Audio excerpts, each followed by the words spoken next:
me while I get my microphone situated here. Again, why be prepared? All right, so different video this morning. Sitting in my office, just pulled this out. I had been listening to it for a while. Got another piece of gear that I'm super excited about. I'll be shooting a gear review on it soon. But today we're talking about the Mac 1900, and I'm going to talk about channel imbalance, Mac 1900s, Mac 1700s, Mac 1500s, Mac 5100s, and 6100s, and all of these McIntosh amplifiers and receivers that suffer from the dreaded mistracking on the volume / power control. So in my gear reviews where I talked about the 1500, the 1900, the 6100, the 1700, right, I describe a very, very, very common issue with these. The volume control and power control are one and the same. So you've got to turn it on and then you control the volume, right? Well, what happens with these over time, one of a couple of different things, right? So the way that the potentiometer is built, you've got a couple of different wafers and you have, arms making contact with the wafers. And so you have these two wafers, right? You have the arms that make contact with the wafer, and the wafer is attenuated from what I understand. So there's a material on it and the resistance, right, decreases as you turn, right? So what happens with these is the arms, the wafers, something inside will get crooked. So when you turn the volume up, instead of everything turning in unison, right, you've got one arm that doesn't want to turn like the other one. You have a wafer that gets loose and it maybe will stay kind of, it'll trail one. But either way, what happens is when you're turning and it's doing right and left channel, you've got something that gets out of alignment, right? So sometimes on these, if you're listening at low volume, you'll only have one channel. So let's say I turn it up to the 8 o'clock position, I get the left channel and not the right. And then I turn it to the 9 o'clock position, I get the right channel and the left channel, but the right's a little bit louder. I have to turn it up to the 10 or 11 o'clock position to where I can get a nice balanced sound out of both channels. But if you're familiar with Mac gear, right, if you do that, it's going to be pretty dang loud, right? Some people have to turn all the way up to noon to get the channels to track. And this is a common issue with these. A lot of people, when they're running these, they no longer use this as a power control. So they have an outlet strip that they attach the receiver or the amplifier to. They use that for power, and because it saves up wear and tear. I can feel that this is loose, right? I can just feel it. So when I turn it up, sometimes I have to back it off a little bit. So I'll turn it up, right channel only, no left channel, then I back it off a little bit, and now I get balanced sound. It's just goofy, and they're all different.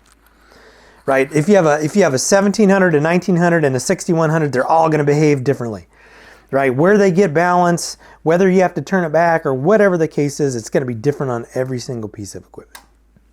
So I've replaced these pots or these controls with stuff brand new from McIntosh. Same issue. Right? You can get aftermarket ones. Same issue. So what can you do? What is a workaround where if you don't want to mess with getting a new control, you don't want to tear into one of these, you don't want to invest any money into one of these because even if you buy a new part, it's not going to work. What can you do? Well, I was looking at Audio Karma one night before I go to bed, waiting for the dogs, getting ready to take them out, and someone had mentioned using some type of attenuator, right, between the jumpers. Well, one of two things, and I've tried both. So you have jumpers that connect the amp and the preamp, right? Just regular jumpers. So these are the jumpers that are for this Mac 1900. I want to keep it with it so I don't lose it. You can substitute, right? For the jumpers, you can substitute a resistor. So you can take some RCA ends. You can wire a resistor like 100K or more, right? Resistor in there. And what that does is it decreases the output from the preamp to the amp, so you have to turn it up more so you get this in that sweet spot for that control. Okay, so that's one way to do it. And I've tried that, and I've done that, and I've done it successfully. Or I've put a resistor on one of the channels for the 1700, the channel that was too loud, right? But neither one of those was a really good solution because you've got to do a lot of trial and error. You've got to figure out what size resistor. You've got to do all this other stuff. So someone had mentioned putting like a, basically a variable resistor in between the preamp and the amp, right? An attenuator. So someone had flashed up a couple of different options. I bought one of those attenuators and it worked perfectly. So for like 30 bucks, I bought this attenuator. And what I do is I put this between the amp and the preamp. You can also do this using the tape loop. So for example, on the 1700 and the 1500, you can't separate the amp from the preamp, but you can wire this or cable it. You can cable this in the tape loop, and then as long as you have your tape monitor on, right, you can attenuate it. So the way this works is, right, so right now, and I think it's, I'll have to flash the specs on this. I don't remember, how much this is allowing to pass through, or how much it's resisting the signal. But what I do is, or what I did with this is, I put it between the preamp and the amp. It turned all the way down. I put this to where I had to get sound out of both channels, right? So let's say it was in about the 10 o'clock position. I would start to get sound out of both channels. I would turn this up, right? Turn this up to where, it was maybe a little bit less than a comfortable listening, right, position. And then this would stay. I would never touch this again, right? I would just drop it down behind here. I'd remove it from sight, whatever. And then I would use an outlet strip for power, but right, then I could go all the way from nothing to, okay, balance sound, and then I could use this to adjust the volume, right? For like 30, 40 bucks, whatever I paid for that. So it's a nice, and it worked perfectly fine. It's a nice kind of modification to this. If you don't want to tear into the control, you don't want to buy a new control. Again, just picked it up off of Amazon. This isn't the only one, but excuse me. This is the one that,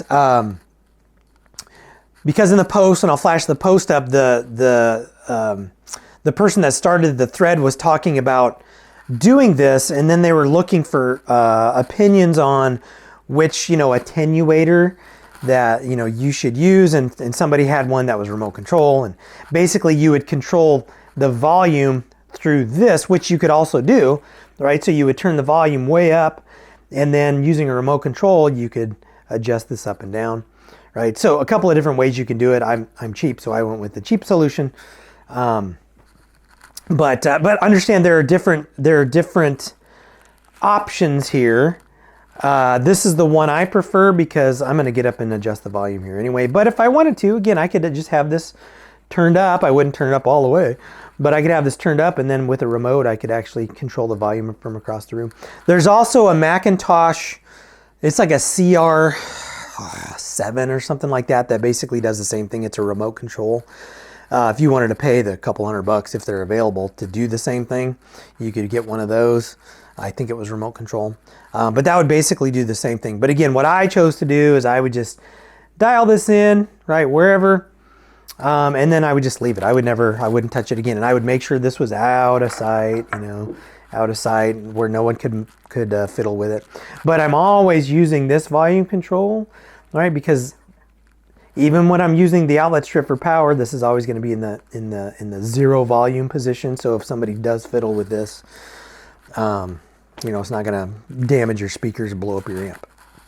So I just wanted to share that because I think that's a pretty cool mod. Again, this wasn't really a service video or a repair video or a gear review. I guess it is kind of a gear review on this. If this is you and this is your issue, buy it for 40 bucks. If you don't like it, return it, right? It's Amazon. So if you don't like it, return it. So so a little bit different video, but I thought that people would find this helpful. I have not yet done it through the tape loop on the 1700. I will do that at some point. I'm understanding that it's possible to do it, and it totally makes sense that it's possible to do it. What I don't know about that is how the tape loop will respond to controls, loudness, bass, and treble. So, and I haven't tested that one. I've only tested it on the 1900 using the pre-out main in, but it makes sense that it would use it, or that it would work using the tape loop. But again, I haven't tested that, so don't try it and don't blow your stuff up, right? If I do try it, I'll share what I found with that, and you know, that way you have something to reference. So, but anyway, that's all I got for this one. As always, if you like what you see, hit subscribe. Catch you in the next video. Oh, and also if you have another solution, right? Something else that you've done, add it in the comments. Thanks.